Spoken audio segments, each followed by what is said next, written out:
Today I'm changing spark plugs on this 3-cylinder EcoBoost engine.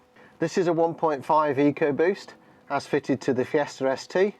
The 1 litre EcoBoost is basically the same as this, but uses different plugs. First, lift the top cover away from the engine. It's a little bit tight at the back here to the bulkhead.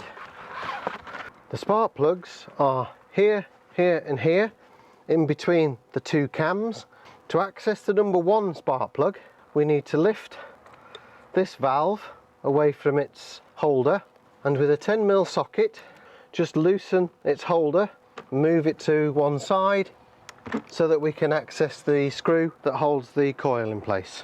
To release the electrical connector from the coils, pull up the white clip, then press down on this end of the white clip and pull the connector out of the coil. Remove the coil retaining screw with a T40 Torx bit. And once you've loosened the screws, either lift them out with your magnetic bit or with a magnetic retrieval tool. And lift away the coil, manoeuvring it past all this pipe work. And repeat the process for the other two. Then with your 16mm spark plug socket on a 150mm extension, undo the spark plug in its hole. These spark plugs are quite long, so do make sure that you've undone them all the way and that you don't end up getting frustrated you can't lift it out because you haven't undone it all the way. If your spark plug socket doesn't lift the spark plug out of its hole, just use a magnetic pickup tool. If your spark plug socket has got a rubber insert in it that grips the top of the spark plug, you can use that to put your spark plug back in.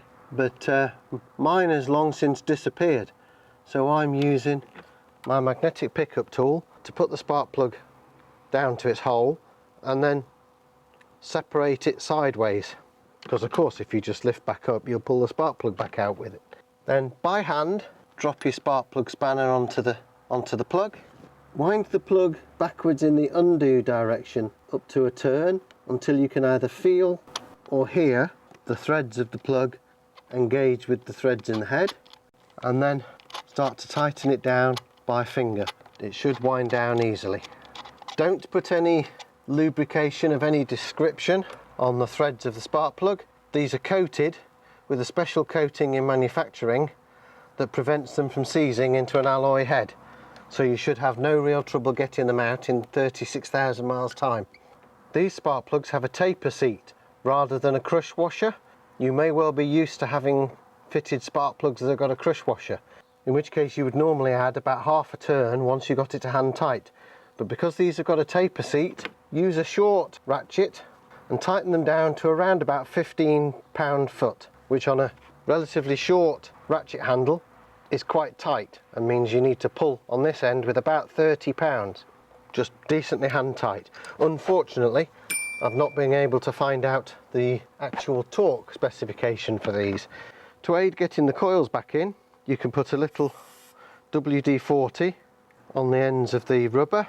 This little rubber skirt here seals the spark plug hole to prevent dirt and oil getting to the spark plug and causing problems. Don't worry, WD-40 is non-conductive, so you won't get any misfires from doing that.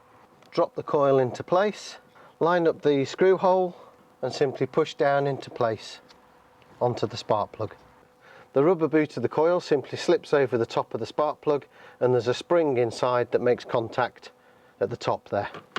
Drop your screw into place, tighten it down by hand, make sure it's not cross-threaded, hand tight, about 20 pound-feet, push the connector on and then push the white clip down to lock it into place.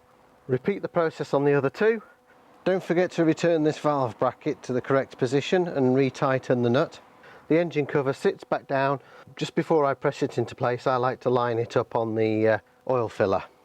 If you got value from this video, please consider supporting the channel, and I shall see you next time.